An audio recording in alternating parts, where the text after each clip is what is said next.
ईश्वराय वरदाय सुरप्रियाय लंबोदराय सकलाय जगद्विताय नागाननाय श्रुतियज्ञविभूषिताय गौरीसुताय गणनाथ नमो नमस्ते। श्री गणपते नमो नमः।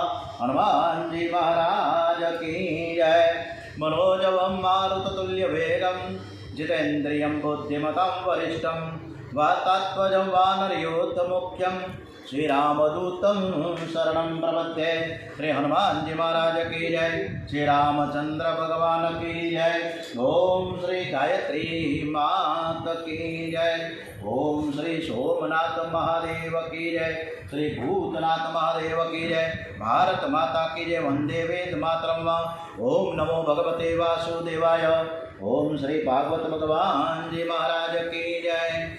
ओम श्री कृष्ण गोविंद हरे मुरारे ये नाथ नारायण वासुदेव।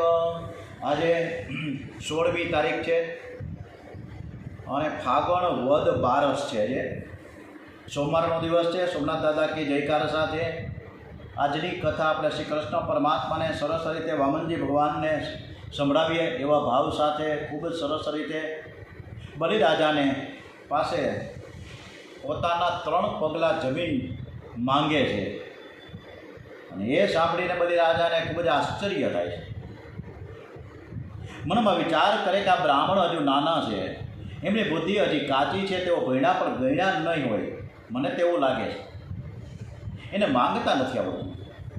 એથી રાજા કહે કે હું તમને 3 પગલાં ભૂમિ નહીં પણ 3 ગામ દાનમાં આપું છું।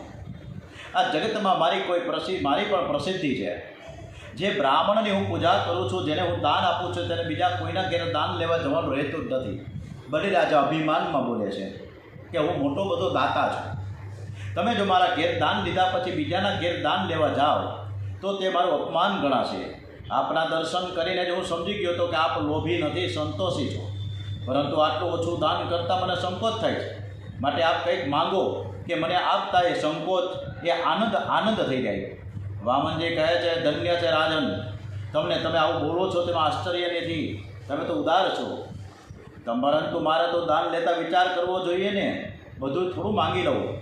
ભાગવતમાં ઉલ્લેખ છે કે તમારી આવકનો 5મો ભાગ દાન કરો, પરંતુ પરિસ્થિતિ બદલાતા મનુ મહારાજે આવકનો 10મો ભાગ દાન કરવાનું કહ્યું છે। ભિખારી ભીખ માંગવા આવે છે અને એ જ ઉપદેશ કરે છે કે મેં ગયા જન્મમાં કોઈને ભીખ આપી નથી, એટલે મારી આ દશા થઈ છે। ઘરમાં આવેલું સઘળું ધન શુદ્ધ નથી હોતું અને તેથી દાન કરવું જોઈએ। દાનથી ધનની શુદ્ધિ થાય છે। વામનજી કહે કે રાજન, આજ સુધી હું કોઈને ત્યાં દાન લેવા માટે ગયો જ નથી, આજે ના છૂટકે તમારે આંગણે આવ્યો છું। હું એક દિવસ એક શેઠના ઓટલા ઉપર સંધ્યા કરતો હતો, ગાયત્રી કરતો હતો, અને હજી તો ગાયત્રીની માળા પણ પૂરી નહોતી થઈ ત્યાં આ ઓટલાના જે માલિક હતી અંદરથી દલપતભાઈ આવીને કહી ગયા કે ભાઈ અહીંથી તો ઉઠી જાઓ, આ ઓટો મારો છે, મારા ઓટા ઉપર તમે કેમ બેઠા, ભાગવા માંડો અહીંથી। અને અહીંયા ચોર લૂંટારા આવીને બધું ચેક કરી લે અને રાત્રે ચોરી કરી જાય, એટલે તમને અહીંયા બેસવાનો કોઈ હક નથી, તમે જતા રહ્યો। એટલે આ દલપતભાઈ મૂર્ખ છે, ઓટલો મારો છે એમ જ્યારે કહેવામાં આવે ને ત્યારે જાણે એને ઓટલો પણ મરણ વખતે કેમ જાણે સાથે ન લઈ જવાનું હોય। મનુષ્ય સંસારમાં મિલકત માટે પણ મારામારી કરતા હોય છે। એ જો એટલું સમજી લે કે આ સંસારમાં મારું છે શું, તો પછી કોઈ પ્રશ્ન જ ઊભો નહીં થાય। વામનજી કહે કે મારી સંધ્યામાં વિઘ્ન ન પડે તે માટે હું માલિકીની થોડી જગ્યા માગું છું। તમારી જગ્યામાં બેસી હું સંધ્યાને ગાયત્રી કરીશ તો તેનું પુણ્ય તમને મળશે। જ્યારે મને ભૂખ લાગે ત્યારે મધુકરી માંગવા જાઉં છું, મધુકરીમાં જે કંઈ મળે તેમાં સંતોષ માનું છું, મારે વધારે લેવું નથી, હું તો બ્રહ્મચારી છું। મારા 3 પગલામાં મપા એટલી પૃથ્વીનું દાન કરો। બલિરાજાને થોડી ઠસક હતી, હું અતિ ઉદાર છું, હું બહુ દાન આપું છું। વામનજીએ કહ્યું કે રાજા, તમારા જેવો દાન આપનારો જગતમાં નહીં હોય, પણ યાદ રાખજે કે મારા જેવો દાન લેનારો પણ જગતમાં ક્યાંય તમને મળશે નહીં।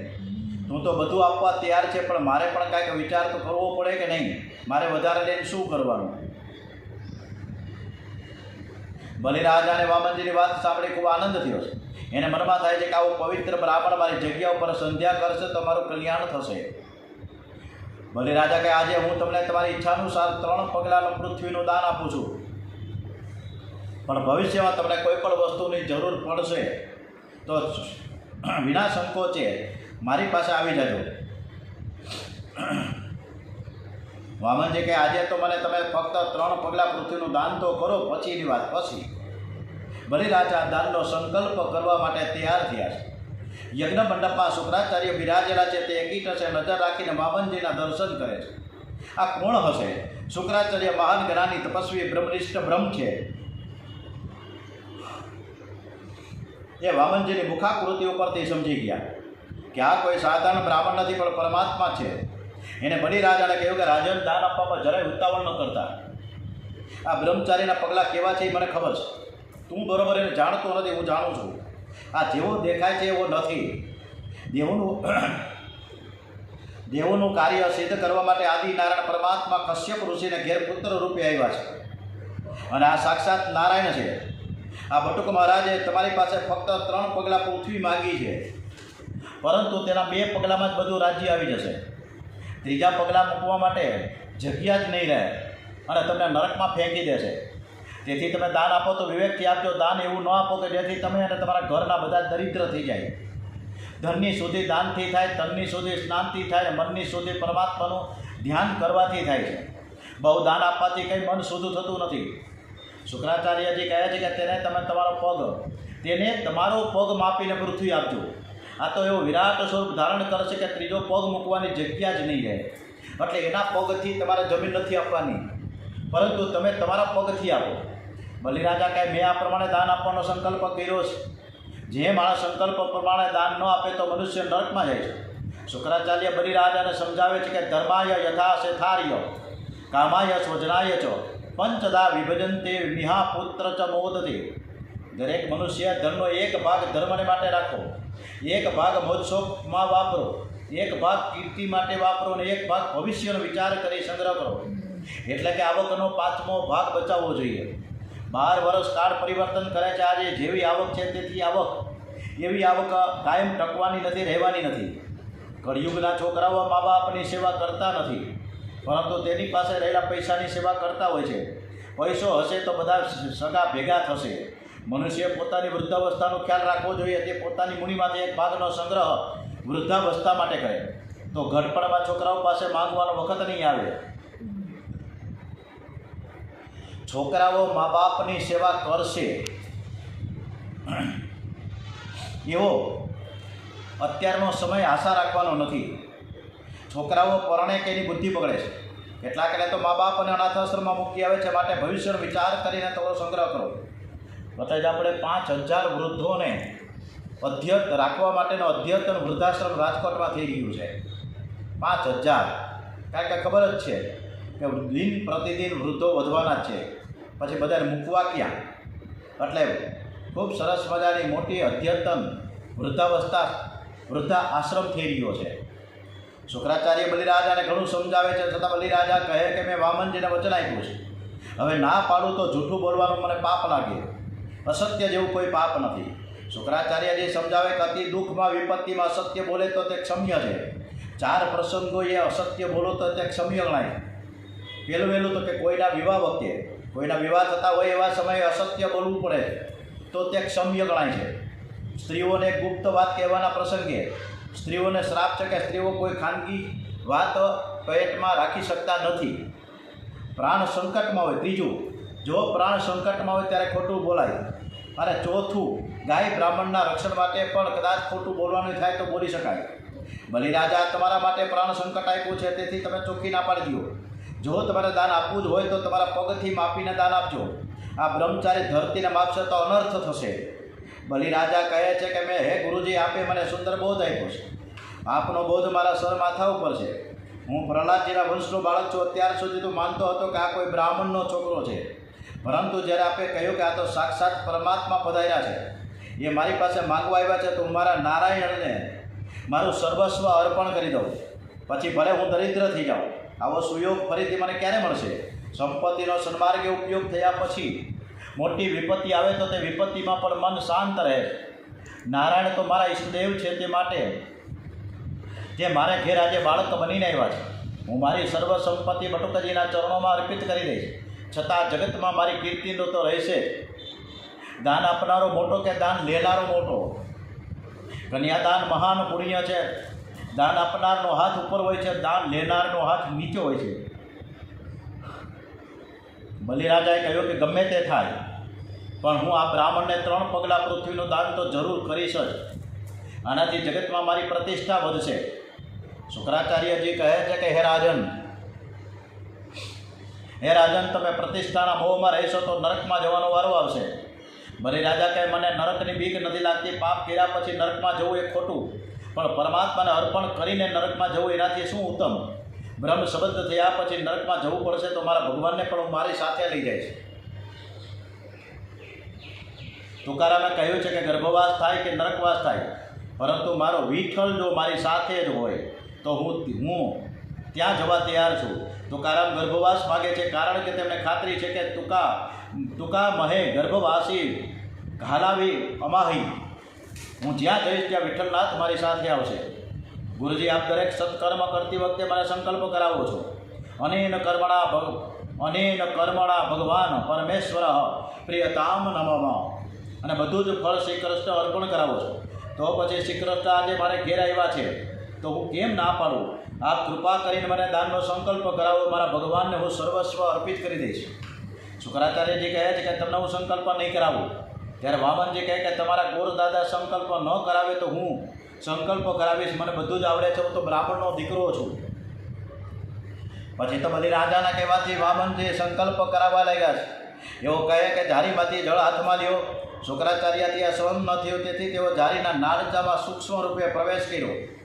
તેથી સંકલ્પ જળ જારીમાંથી બહાર નીકળે જ નહીં. વામનજી મહારાજ સમજી ગયા કે નક્કી શુક્રાચાર્ય જારીના નાળચામાં સૂક્ષ્મ રૂપે ભરાઈને બેઠા છે. વામનજીએ દર્ભની એક છડી લઈ જારીના નાળચામાં નાખી અને તેથી સૂક્ષ્મ શરીરે સ્વરૂપે રહેલા શુક્રાચાર્યની એક આંખ ફૂટી ગઈ. શુક્રાચાર્યના મનમાં કપટ હોય છે, જે કપટ કરે છે તેનું ચપટ થાય છે. ભગવાન માંગવા આવ્યા છે છતાં પણ તેના મનમાંથી દ્વૈત ભાવ જતો નથી. શુક્રાચાર્ય વિચાર કર્યો કે વધારે હું વિઘ્ન કરીશ તો ભગવાન મને આંધળો કરી નાખશે. મનુષ્ય જ્યારે સજા કરે છે ત્યારે નિષ્ઠુર થઈને કરે છે, અને જ્યારે પરમાત્મા સજા કરે છે ત્યારે બહુ દયા રાખીને કરે છે. તેથી વામનજીએ શુક્રાચાર્યની 2 આંખો ફોડી નથી, એક જ આંખ ફોડી. શુક્રાચાર્યજી જારીમાંથી વામનજી શુક્રાચાર્યની એક આંખ ફોડીને બોધ આપે છે કે તમે બ્રહ્મજ્ઞાની છો, તપસ્વી છો, પણ તમે 2 આંખથી જગતને નિહાળો છો એટલે તમારું જ્ઞાન વહી જાય છે. જ્ઞાનને ટકાવવું હોય તો એક જ આંખથી જગતને જુઓ. 2 આંખથી જગતને જુએ એ વિષમતા છે. એક આંખથી જગતને જુએ એ જ સામનો બધાને, એ જ ક્ષમતા.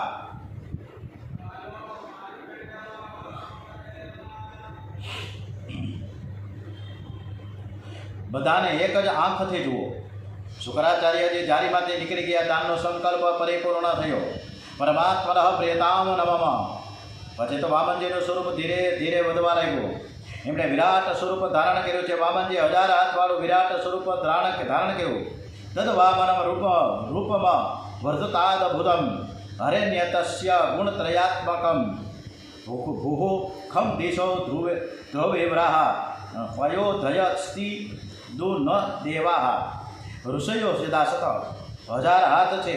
વામનજીના ચરણ ધરતીમાં અને તેનું મસ્તક બ્રહ્મલોકમાં ગયું. એમના શ્રીઅંગમાં બધા જ દેવો અને ઋષિઓ દેખાય છે. વામનજીએ આખું જગત વ્યાપી લીધું. જગતની બહાર પણ વામનજી 10 આંગળ બિરાજેલા છે. વેદોમાં વર્ણન કર્યું છે કે પરમાત્મા જગતમાં સર્વ ઠેકાણે છે અને જગતની બહાર 10 આંગળ છે. ભાગવતના બીજા સ્કંદમાં વર્ણન આવે છે કે સર્વ પુરુષૈવદમ ભૂતમ ભવ્યમ ભવત્યત યત તેરેન માવૃતમ વિશ્વમ વિવસ્તિ મધિષ્ઠતે. વારંવાર વંદન છે 10 આંગળીથી થાય. વેદો પરમાત્માનું વર્ણન કરતા થાકી જાય છે.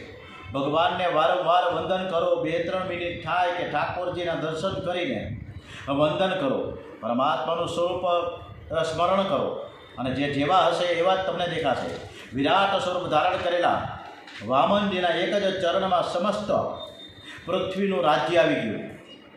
બીજા ચરણમાં બ્રહ્મલોક આવી ગયું. ત્રીજો પગ મૂકવાની જગ્યા ન રહી. અને એ સમયે દૈત્યો વામનજી સાથે યુદ્ધ કરવા તૈયાર થયા છે.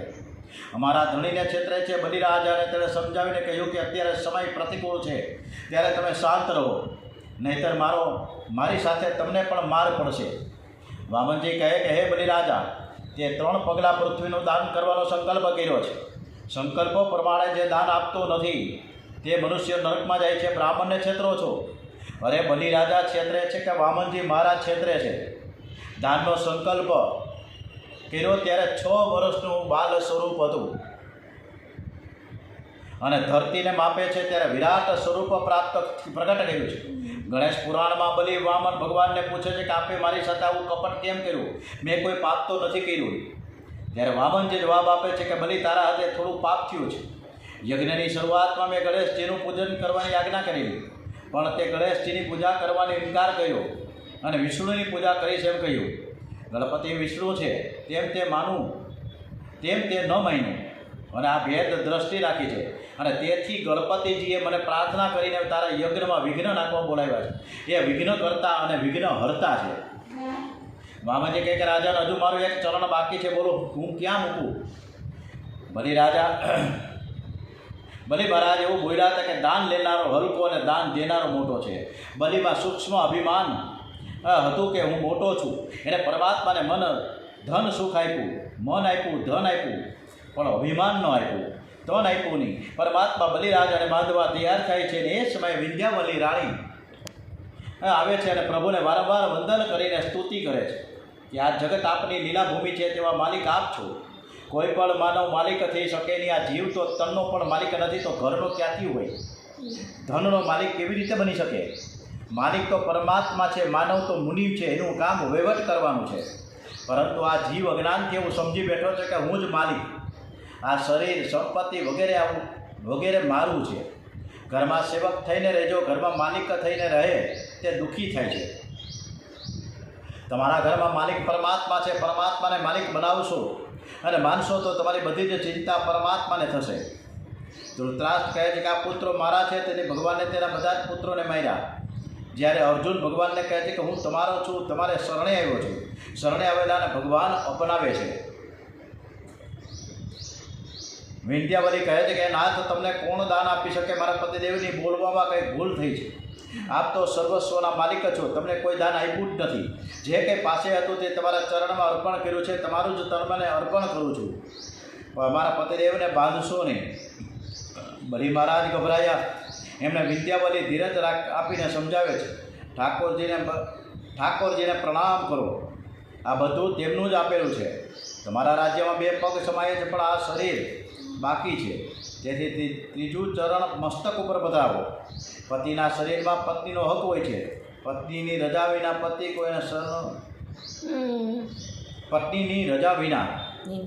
કોઈને શરીર આપી શકે નહીં. પતિ પત્ની મળીને દિવ્ય તત્વ બને છે. બલિમાં સૂક્ષ્મ અભિમાન હતું અને તે અભિમાનને લીધે અકળમાં ઊભા હતા. બલિમાં નમ્રતા નહોતી.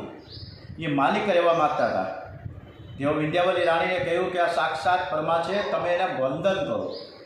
એક પગ હજી બાકી છે તો તમે તમારા માથે પધરાવો. મસ્તકમાં બુદ્ધિ છે અને બુદ્ધિમાં કામ બેઠો છે. અહીંયા શ્રી કૃષ્ણ મિલનમાં વિઘ્ન કરનારો છે. જપ તપ કરવાથી શરીરમાંથી ઇન્દ્રિયોમાંથી કામ નીકળે છે, પણ તે બુદ્ધિમાં સૂતેલો હોય છે. વિંધ્યાવલીના સત્સંગમાં બલિરાજાનું અભિમાન ઉતરી ગયું. હવે બલિને ભાન થયું કે સદભાવથી ભગવાનના ચરણમાં વંદન કરીને કહે છે કે હું તો ફક્ત વંદન કરું છું, મેં કંઈ આપ્યું જ નથી. આ જે કાંઈ છે એના માલિક તમે જ છો. મારા મસ્તક ઉપર આપને દાન કોણ આપી શકે? મારી ભૂલ થઈ ગઈ. પદમ તૃત્યમ કુરુ શિષ્ણમ મેં નિજમ. મારા મસ્તક ઉપર આપનો ત્રીજો પગ પધરાવો. તમારા ચરણ સ્પર્શથી મારી બુદ્ધિ સુધરશે. હવે જે પગ બાકી છે, એક પગલું બાકી છે, મારા શરીર ઉપર, મારા માથા ઉપર પધરાવો. વામનજી મહારાજે પોતાનો ત્રીજો ચરણ બલિરાજાના મસ્તક ઉપર પધરાવ્યો છે. બલિ બહુ ભાગ્યશાળી છે. દેવો અને ગંધર્વો બલિને ધન્યવાદ આપતા કહે છે કે પરમાત્માના ચરણ તેના માથે આવ્યા. દાન આપનારા દીન ન બને તો દાન સફળ થતું નથી. બલિરાજામાં દૈન્ય આવ્યું ત્યારે પ્રભુનું હૃદય પીગળ્યું છે. પરમાત્મા બલિરાજાને કહે છે કે મેં તે મને સર્વસ્વનું દાન આપ્યું એટલે હું તારો ઋણી થયો છું. આજથી સ્વર્ગનું રાજ્ય મેં ઇન્દ્રાદિકને આપ્યું અને પાતાળનું રાજ્ય હું તમને આપું છું. તમે પાતાળમાં રાજ્ય કરવું, તમારા દરેક દ્વારે પહેરો ભરીશ. બલિરાજાએ સ્વર્ગના રાજ્ય કરતાં સૂતળ પાતાળનું રાજ્ય સારું ગયું. કેમ કે ભગવાનનું સાનિધ્ય સતત રહે છે. બલિ રાજાને ત્યાં વામન ભગવાન દાન લેવા માટે ગયા, દાન લઈને તેમને ઘેર પહેરો ભરવો પડ્યો. જે દાન લે છે તે બંધનમાં પડે છે. દાન લેનારની પણ એક મોટી જવાબદારી છે. બલિરાજાને સ્વર્ગ કરતાં પણ પાતાળમાં વધારે આનંદ આવ્યો. બધા જ રાજી થયા છે. દેવોને સ્વર્ગનું રાજ્ય મળ્યું, તેથી દેવો રાજી થઈ ગયા. પણ એકલા માતા લક્ષ્મીજી, મહાલક્ષ્મી દુઃખી થઈ ગયા. વૈકુંઠમાં માતાજી એકલા બિરાજેલા છે, તેમને નારાયણ વિના ચેન પડતું નથી. એવો વારંવાર વિચાર કરે છે કે પ્રભુ ક્યાં ગયા છે, ક્યાં શોધવા, ક્યારે આવશે. એવામાં નારદજી ત્યાં આવી ચડ્યા. નારદજીને કીધું, લક્ષ્મીજી અકળાઈને કે મારા ધણી ક્યાંય ગયા છે અને ક્યારે પાછા આવશે, તમે કંઈ જાણો છો કે નથી જાણતા? નારદજીએ હાથ જોડીને મહાલક્ષ્મીજીને કીધું કે મેં સાંભળ્યું છે કે ભગવાન બલિરાજાને ત્યાં દાન લેવા ગયા હતા અને ત્યાં બંધનમાં આવ્યા છે. એવો નારાયણ તમારા ધણી, તમારા સ્વામી નારાયણ સતળ પાતળમાં બલિના દ્વારે પહેરો ભરે છે, ચોકીદારી કરે છે. લક્ષ્મીજીએ પૂછ્યું કે તો ઘરે પાછા ક્યારે આવશે? અરે ત્યારે નારદજીએ કહ્યું કે એ તો બલિરાજા રજા આપે તો આવે, બાકી તો ન્યાન રહે છે. પરમાત્મા બલિરાજાને આધીન થયા છે. માતા લક્ષ્મીએ લીલા કરી બ્રાહ્મણ પતિનો વેશ ધારણ કરીને સૂતળ પાતળમાં આવ્યા છે. લક્ષ્મીજી બલિના દરબારમાં આવ્યા. જ્યાં નારાયણ બિરાજેલા છે ત્યાં વગર આમંત્રણે લક્ષ્મીજી પધારે છે. બલિરાજા માતા લક્ષ્મીજીને ઓળખી ન શક્યા. બલિરાજાએ બહુ વિનયથી પૂછ્યું, તમે કોણ છો ને કેમ આવ્યા છો? લક્ષ્મીજીએ કહ્યું કે હું બ્રાહ્મણની પત્ની છું અને મારે માતા પિતા નથી અને કોઈ ભાઈ નથી. મેં સાંભળ્યું છે કે બલિરાજાને કોઈ બહેન નથી, હું તમારી ધર્મની બહેન થવા આવી છું, તમે મારા ધર્મના ભાઈ થાવ. આ સાંભળી બલિરાજાને ખૂબ આનંદ થયો. તે કહે, આજથી હું તમારો નાનો ભાઈ અને તમે મારી મોટી બહેન છો. આ તમારું પિયર માનજો, આ ઘરમાં જે કાંઈ છે બધું જ તમારું છે, જરાય સંકોચ રાખતા જ નહીં. બલિરાજાને ત્યાં સાક્ષાત મહાલક્ષ્મીજીની પધરામણી થઈ. લક્ષ્મીજી બિરાજ્યા ત્યારથી આખું ગામ સુખી થઈ ગયું. બલિરાજાને પણ નવાઈ લાગી કે આ મોટી બહેન આવ્યા ત્યારથી હું સુખી થયો, બધા જ સુખી છે, આનંદમાં છે. પણ લક્ષ્મી માતાને ગમતું નથી.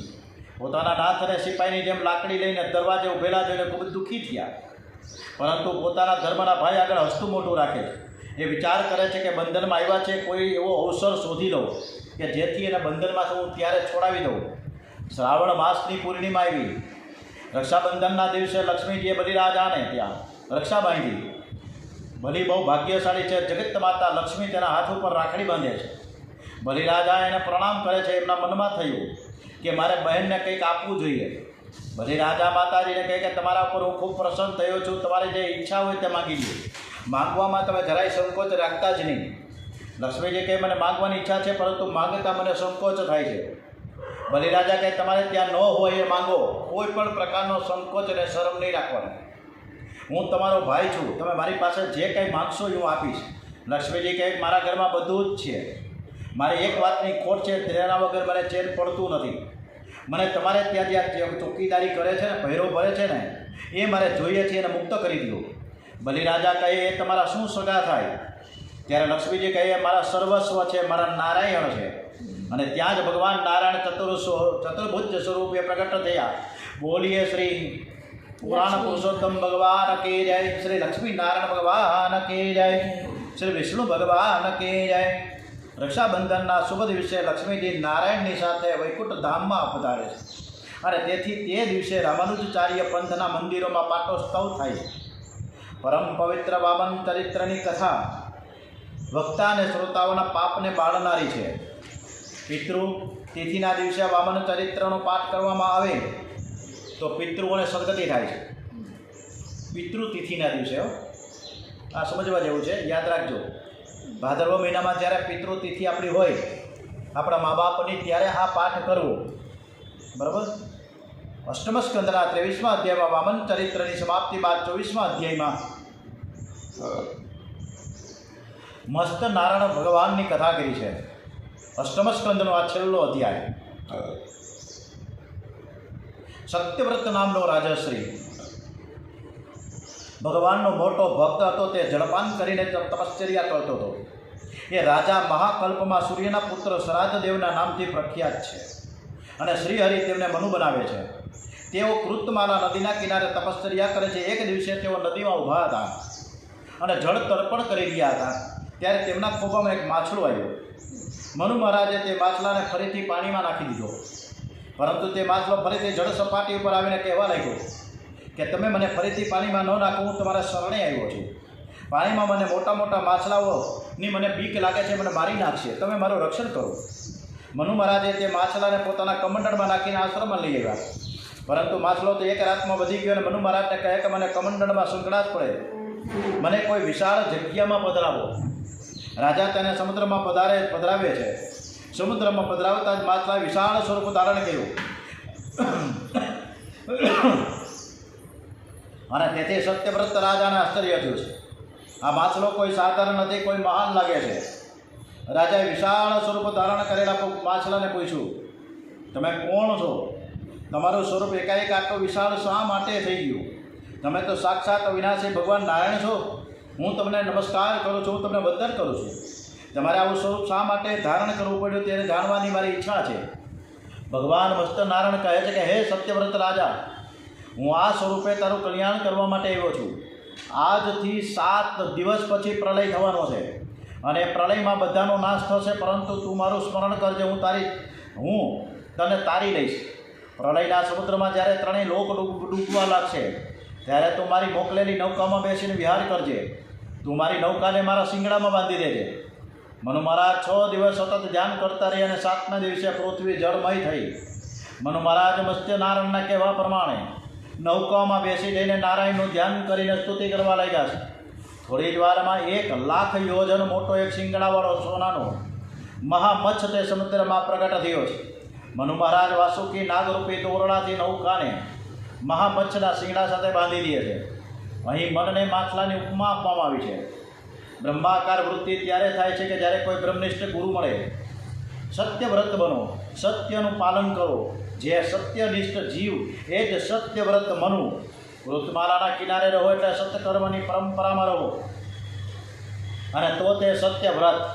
પ્રલયમાં સર્વનો નાશ થયો પણ સત્યવ્રતનો નાશ ન થયો. પરમાત્માના ચરણ છે, શિંગડું છે.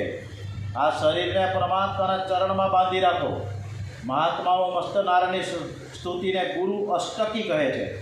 આ મસ્તનારાયણની કથાનો જે કોઈ પાઠ કરશે એના સર્વ પાપોનો નાશ થાય છે. ઇતિ અષ્ટમ સ્કંદ સમાપ્તમ. ઓમ શ્રી નારાયણ નારાયણ નારાયણ શ્રીમન્નારાયણ નારાયણ નારાયણ લક્ષ્મી નારાયણ નારાયણ નારાયણ સત્યનારાયણ નારાયણ નારાયણ. બોલીએ શ્રી કૃષ્ણ કનૈયાલાલ કી જય. શ્રી ડોંગરેજી મહારાજ કી જય. શ્રી ભાગવત ભગવાનજી મહારાજ કી જય. ભારત માતા કી જય. ઓમ નમો ભગવતે વાસુદેવાય. ઓમ નમઃ પાર્વતી પતે. હર હર હર હર મહાદેવ. હર